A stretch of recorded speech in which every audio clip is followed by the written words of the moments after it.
Assalamu alaikum. My name is Naim Abbas. I am your math teacher. Today I deliver a lecture from page number 7.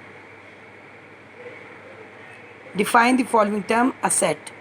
A set is a group or a collection of distinct, well-defined objects. It's called set. Part B: element of set. The objects in a set are called member or element of the set. Cardinal number of set.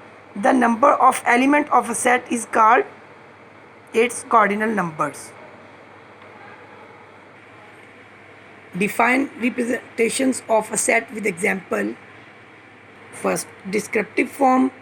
A set described in a descriptive terms. For example, a set first 5 natural numbers. Second, builder form. A set written as a rule. For example, a set A you can write like as x, such that x is a natural number and x smaller than 6. Tabular form.